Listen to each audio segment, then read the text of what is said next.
Hi friends, I'm Katie Brinkley and you're listening to Rocky Mountain Marketing. With nearly 2 decades helping business owners, consultants, and coaches with their digital marketing, I know that social media can be an incredible tool to grow your business when you know how to do it the right way. This week, I'm excited to sit down with my business bestie, Kendra Swalls, as we dive into some of the insights of growing our own business and some of the struggles we've faced along the way. These monthly episodes are going to help guide you through the world of entrepreneurship. Let's dive into today's episode. Hello there, and welcome back to the Business Besties podcast. Hi, Katie. I am so happy to be recording with you because even though we're so far away normally, we are so close for this recording. Technically, we're in the same building, same condo, but I had to go hide in a room so that we didn't have echo. But you're through the wall, at least. Well, and this is the fun thing is we were able to kind of brainstorm this podcast episode together in person, in real life. And I think that we came up with maybe 4 other new podcast ideas that we could do, not for business or entrepreneurship or any marketing related podcasts, but what was it like? Is that actor dead or alive? Old movies. Yeah. And we're gonna watch old movies together and comment on what it's like to see them as an adult. I forgot the Dead or Alive segment. That was pretty funny. We were watching, we watched Grease last night and we watched Pretty Woman last night. And we were like, we should do a podcast on the commentary of old movies that you rewatch as an adult, and it has a totally different view on it because it's very entertaining. It really is. And I think too, throughout the entire thing, it just got more and more fun saying like, wait a second, that person has to be at least 35. I think it was for Cha-Cha, and like looking up like, oh no, they were even older. So it was a lot of fun. So maybe coming to a podcast near you someday, we will have another fun watching movies when you were a kid, when you were older podcast for you. Who knows? Who knows what else we'll come up with on this trip? We are here together in Steamboat at your little mountain condo, mountain escape, and we're hanging out for a few days. So we're only on day 1. Who knows what else we'll come up with before I'm out of here? And we may have some ideas that make it and some that we're like, what were we thinking? Maybe that should just be a whole thing. What were we thinking? That'll be the name of our next podcast. But this is the thing, Kendra, is this is our second time doing this, and we've been able to have these little like mountain getaways where we kind of sit back, recharge, talk about goals, do some brainstorming, different business struggles, different podcast topics. It's just a big brainstorming fest, and it's nice because there's no distractions. I mean, right now in Steamboat, it's not quite, summer, not quite winter, and there's not much to do other than stay inside and try and be productive with work. So that's what we're doing. And that kind of was where we decided to take this podcast episode. We were talking last night in between, commercial breaks, of course, about different podcast ideas. And I think that this episode is going to be really beneficial for a lot of our listeners. Yeah. So this time, or in this episode, we're talking all about Instagram bios. And I know that we have both had our love-hate relationship with Instagram and going through the trials and tribulations of dealing with Instagram over the last year and all the changes and updates. But honestly, one thing for me that has always been pretty consistent, that hasn't really changed, is how I have optimized my Instagram bio to draw people in. Because really, the main time that people are looking at your bio, and honestly, the only time they're really looking at your feed as a whole, like cohesive picture, is the first time they come across your Instagram account. Like the people that follow you on a regular basis, like Katie, I followed you for years now, and I can't tell you the last time I really went and looked at your actual like bio and feed because I don't need to. I connect with you in other ways. And so your bio is really made for new people that are finding you for the first time, that are getting to know what it is that you do. How is this account going to help me? Is this something I really need more of in my life? Is it somebody I'm worth following? And so it's really important to make sure that bio draws those people in, tells them exactly what it is that you do and how you can serve them. And it does it in a concise way because they only give us so many characters to use. And that's where the struggle kind of comes in. So let's go through the different parts of your bio and talk about how we can make sure that we're using them to the best of their ability. And let's start with one that is a little bit more of a challenge, which is actually your Instagram handle. So this isn't necessarily just part of your bio, but I want to kind of touch on the importance of your Instagram handle. I know you changed yours at one point from, what was it before what you have now? Before it was my next.step.social. Because that's the name of my company. My company is Next Step Social Communications, and Next Step Social Communications was too long for a URL or for a handle.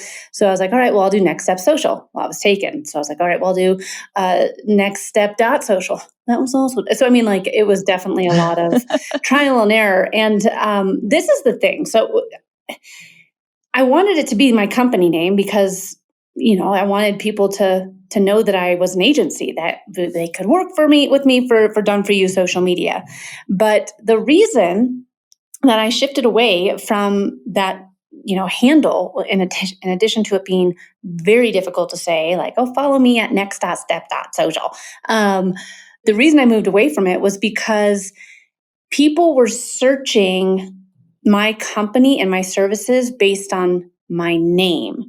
And I do a lot of speaking. I have the podcast, and, I was doing a lot of Clubhouse rooms. I guest on a lot of podcasts. So really, even though I have Next Step Social Communications, people are buying the Katie Brinkley brand. And but I say it like it was like a no-brainer. It was a big decision to change my Instagram handle because it was moving more down the personal branding side of content creation, not so much of agency style content creation. But I digress. Yeah. So I did change my handle. So I am Katie Brinkley now. Yeah. And I think that's interesting because, like, you and I are a little bit different in this, in that you went more the personal brand side. And I've debated this multiple times, and I always come back to the Girl Means Business handle. And I think for yours, like you said, you had your agency, you had who you are as like a speaker, and then you had your podcast, but all of those had different names. You had Next Step Social Communications, you had Rocky Mountain Marketing Podcast, Katie Brinkley. Whereas, like, I've created kind of everything around the Girl Means Business brand. It is my podcast. It is my company name. It is kind of the umbrella that I speak under when I'm talking. I mean, obviously I'm Kendra Swalls as the speaker, but everything falls under that kind of Girl Means Business brand. And a lot of people find me from the podcast and they come over to Instagram, and that's the easiest way for them to find me. So I've stuck with the Girl Means Business handle. Now, that's not to say that it won't change at some point in the future, but when it comes to deciding, like, what is it that you want your Instagram handle to be, or what should it be? A couple of quick tips I always like to give people is, one, like you mentioned with yours, you had the dots, next.step.social. You want to make sure it's an Instagram handle that is really easy for people to remember. And if you're adding in any kind of dash or underscore or dot or even like numbers, sometimes it just adds confusion and people aren't going to remember it. So I always say, like, imagine that you are saying the name of your Instagram handle over the phone or on a podcast interview or at a networking event. Even just at a networking event. Exactly. And if it's hard for you to even say it, like, you're like, okay, it's next underscore step exclamation mark dot. So, like, I'm going to be like, I'm sorry. Okay, just tell me your name and I'll search by that. So that makes sense that it's, if the handle that you really want, that's your company name, is not available without adding in all these extra things, it might be better to go with your name. Yeah. And just like you said, I was going to say too, like, so for me, it was smarter for me to go with my name just because of the presence that I've built for the business. It's me. I have employees that work for me, but I'm the one making the calls. I'm the main point of contact. I mean, so it makes sense for me to have it as my name. And with all this, like you were saying too, you have to be able to say it easily, but also that URL, that handle is SEO searchable. So if I type Katie Brinkley into the little the little Instagram search bar at the top of Instagram, there's going to be a number of Katie Brinkleys that populate. Hopefully, since I've been posting the most, I'm the one that populates first. So if someone just says like, I heard this Katie Brinkley person on a podcast or whatever, and they decide they want to go and find me, hopefully they can just go to Instagram and find me that way. Now, if I had it as my next step social handle, then, if they were looking for Katie Brinkley, I wouldn't populate. So that handle, it should be either your name, your business name, something that's easy to say. So if people go into the search bar and they're looking for you, they can find you or your business very easily. Yeah. And the SEO piece is definitely a big part of it, because you do want it to be searchable. And that's where, if you are brand new to Instagram and you're like, I really need to change my handle because I went from having a personal account to now it's my business account. And my personal account was Susie Q145, and now my business is all about virtual assisting or whatever. You're a virtual assistant company. You're looking at changing. I want you to think about what are the key words that people are searching for. If you're a virtual assistant, maybe you have virtual assistant or VA in your handle. So the SEO piece is really important, especially when it comes to handle. And I don't want to stick on the handle piece too long. So let's stay on the whole idea of the SEO piece, because the next part of your bio that is also searchable, and kind of going back to what you were saying, Katie, it is that title line, that bolded black line that's the very first line of your bio, that is also searchable. And so if you're someone like me, where I have my handle is my business name, Girl Means Business, but people might be searching for me by my full name, I've put my full name, Kendra Swalls, in that that bio line, that title line. The name field. Thank you. And that is where, if someone is searching for Kendra Swalls, I will populate because it's in that line. It's also where I put what it is, the title of what I do. So, marketing coach for mompreneurs, or you could put social media manager or virtual assistant. Again, you want to use those words that people are searching for. And this is where I see a lot of people making a mistake, is they're putting the same thing that's in their handle. So if my handle is Girl Means Business, I don't need to put Girl Means Business in that first line. If your handle is I am Katie Brinkley, you don't need Katie Brinkley in that first line. You're wasting. You're losing valuable space. Exactly. So you want that name field, that title line, to really be, what are the key words that people are using to search for what it is that you do? Mm-hmm. And I think that too, one of the nice things about this is that about a year ago, I'll just say like in early 2022, they changed it. And you used to only have 35 characters in there. Now it is 80. So you have 80 characters to say your name and what it is that you do. So you can, I'm not saying to just go and keyword spam everybody, but be strategic, like you said, business coach for mompreneurs.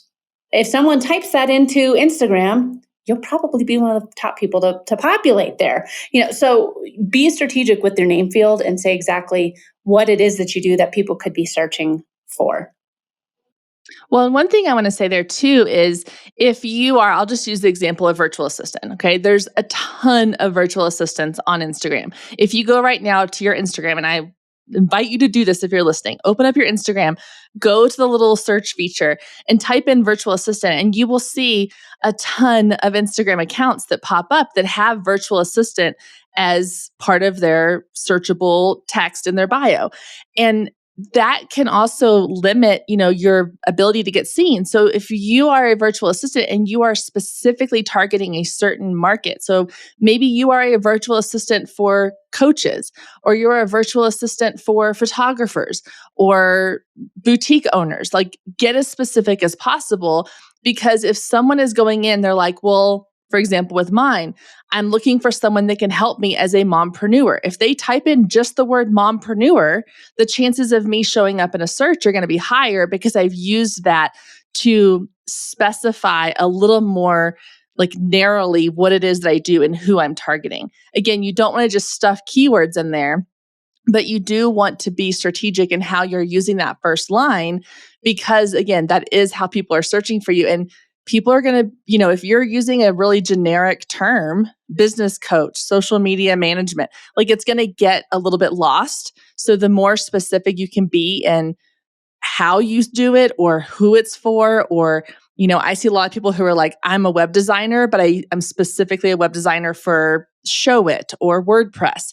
Using those kinds of keywords are going to really help you to stand out and be more likely to show up kind of at the top of a search within Instagram.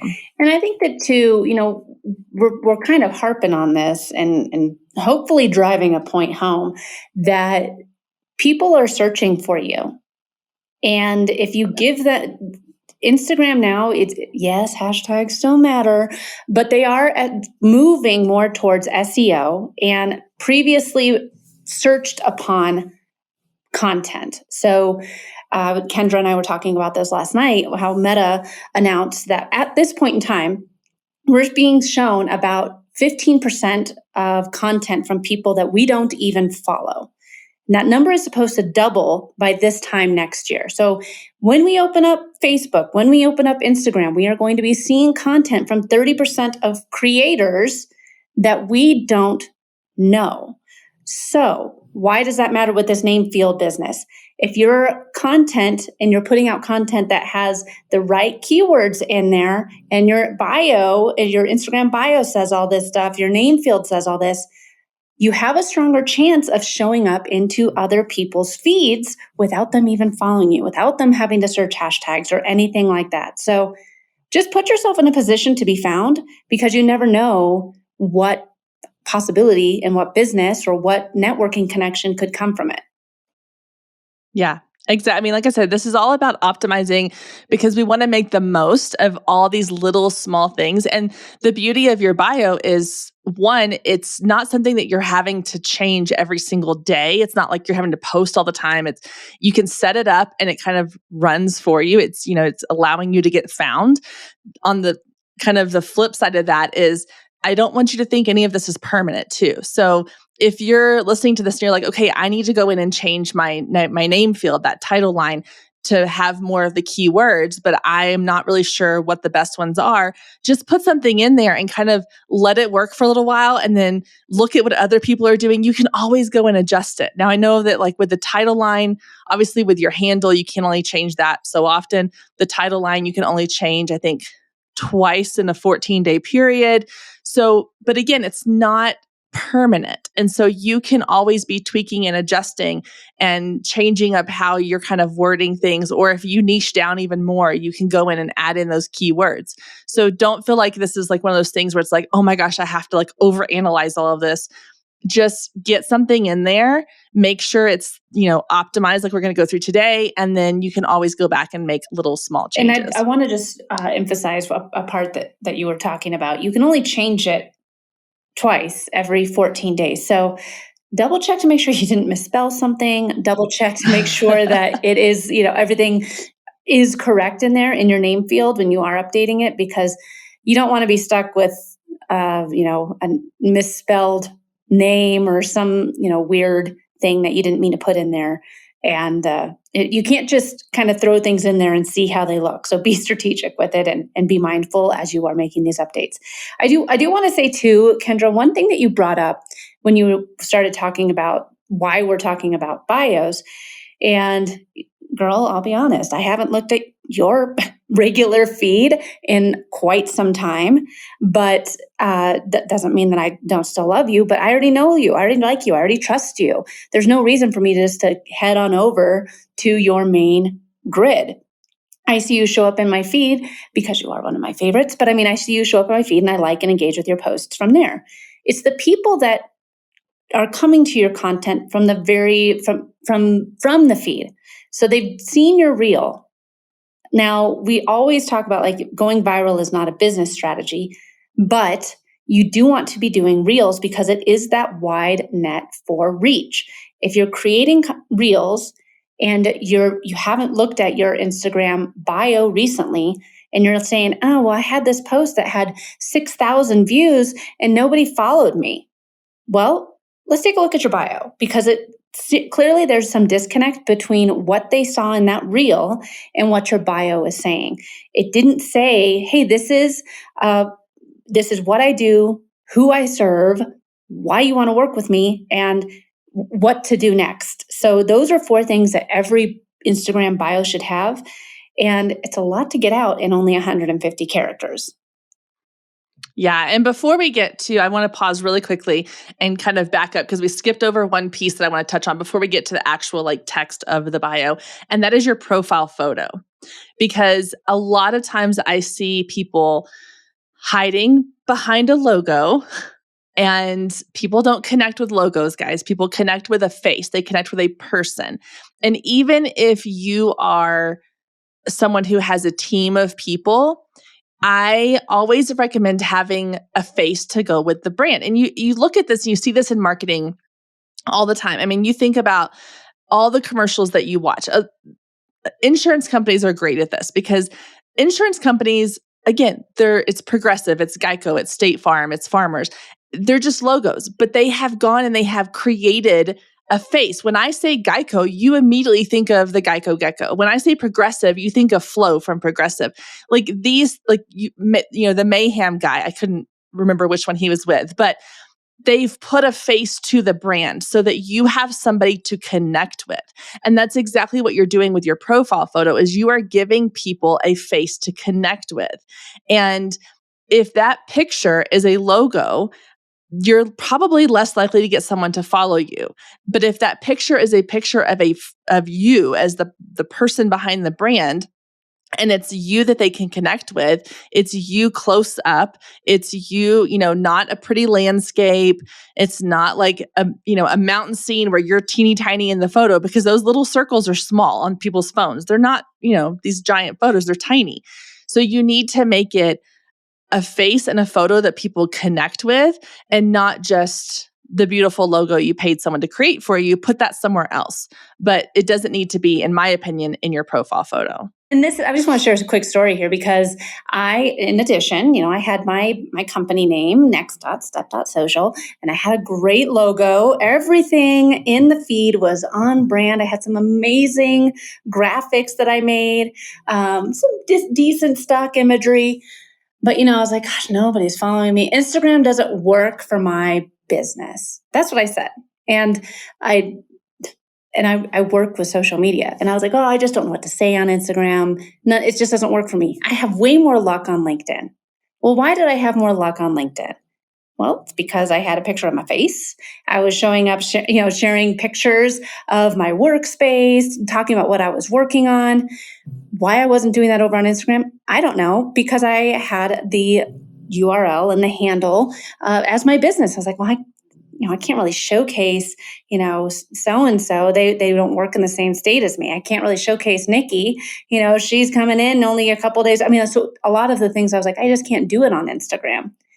But then when I was like, all right, I'm going to go ahead and just change my profile picture from my logo to my face. I'll try and kind of get rid of the stock imagery, and I'll just get some professional photography taken. My goodness, I got to tell you, things changed for my business on Instagram.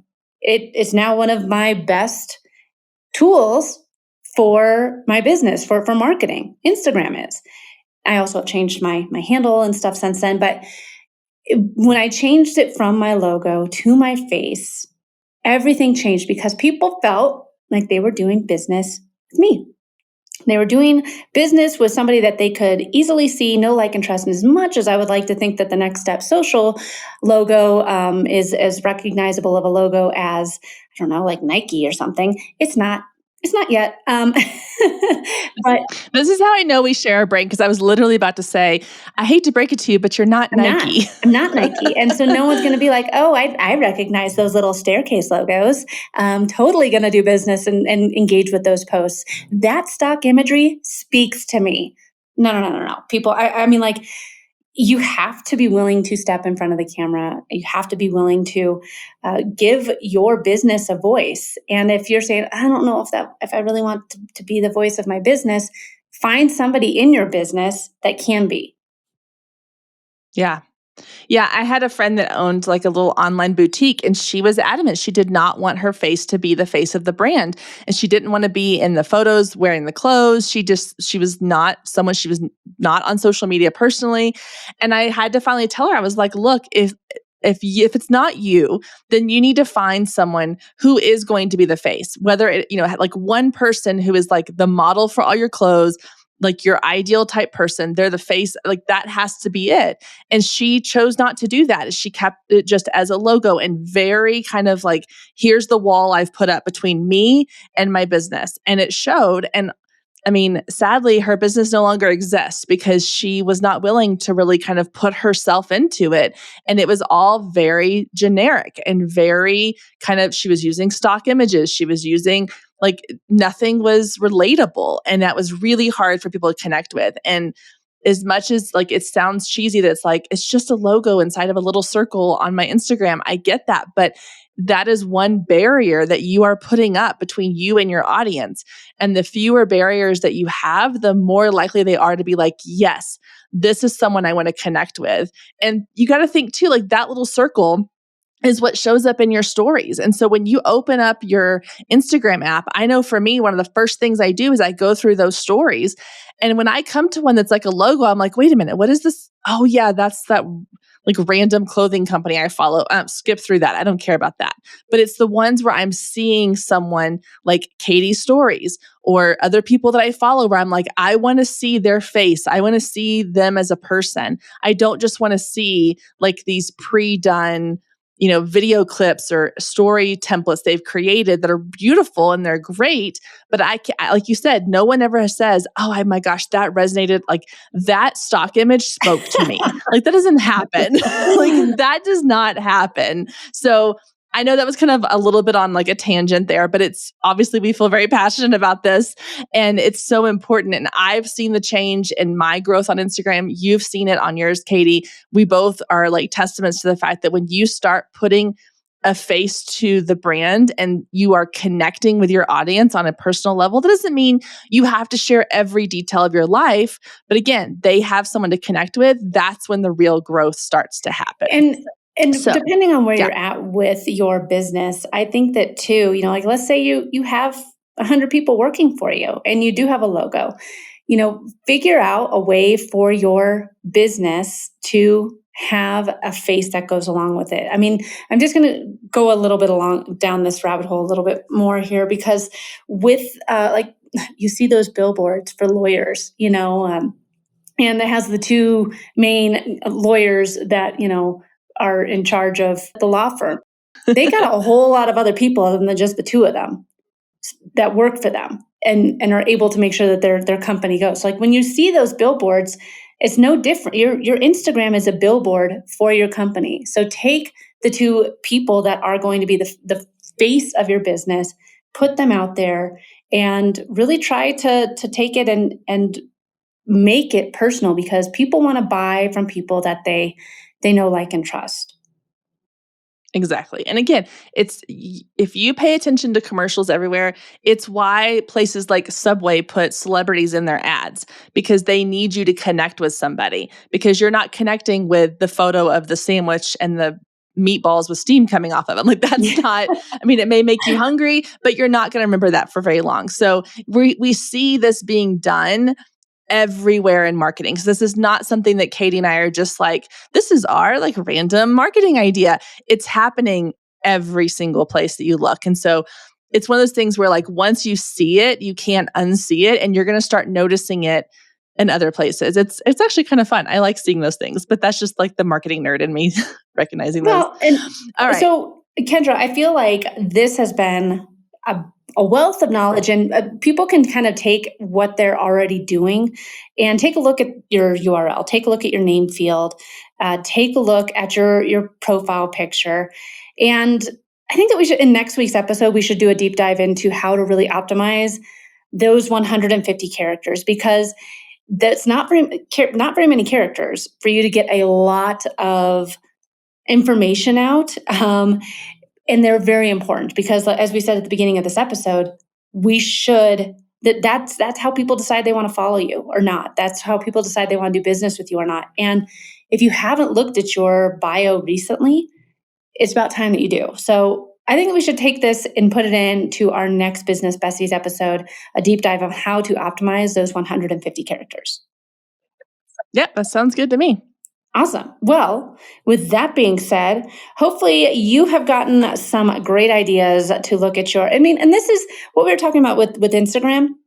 It's the same thing over on LinkedIn. I mean, if you haven't been on LinkedIn recently and it's not your picture, it's your page picture. If you haven't looked at, what the, if you still, have linkedin.com/in/ Katie-Brinkley-172226. If you haven't optimized that URL on LinkedIn, you should go and optimize that because people are searching for you. And if they see a whole string of numbers, it's going to be a lot harder for them to find you. Same thing on Facebook. Those are things that are platform agnostic. Regardless of your social media platform of choice, you should look at what you have and make sure that it is searchable and easy to say, so that when you are out at events, if you are speaking on podcasts, if you're making connections, you can say, yeah, just connect with me on LinkedIn. You can find me at Katie Brinkley. Exactly. So, all right. So guys, your homework this week from this episode then is to go and check on your Instagram handle, that name field, that title line, and your profile photo. Get those optimized and then come back and listen to our next episode coming up. Make sure you subscribe to my podcast, Girl Means Business, Katie's podcast, Rocky Mountain Marketing, the Girl Means Business podcast when it has its own feed up and ready to go. And then that way you'll make sure that when our podcast. Sorry. Yes. Oh my gosh. What did I say? The Girl Means Business podcast when it has its own feed. You already got your own feed. You're like top 5% globally, girl. You got your own feed. Maybe I need some lunch. My head is not working. Yes. The Business Besties feed. So sorry.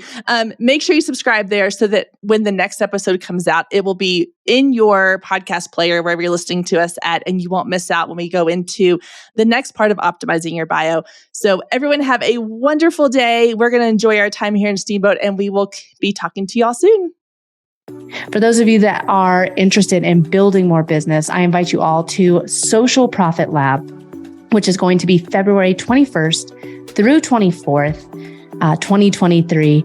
I've brought together over 40 speakers, giving you the insights and the education into that one small thing in your business that could have massive results. Thanks so much for listening to this week's episode of Rocky Mountain Marketing. Make sure to subscribe so that you can continue navigating the world of entrepreneurship. And I'd love to hear from you. Please leave the show a review and connect with me on social media. You can find me on Instagram at I am Katie Brinkley or connect with me on LinkedIn. And if you're ready to start making some sales on social media, be sure to grab my free guide to selling in the DMs without being spammy. You can get that at katiebrinkley.com. Let's keep taking your marketing to all new heights.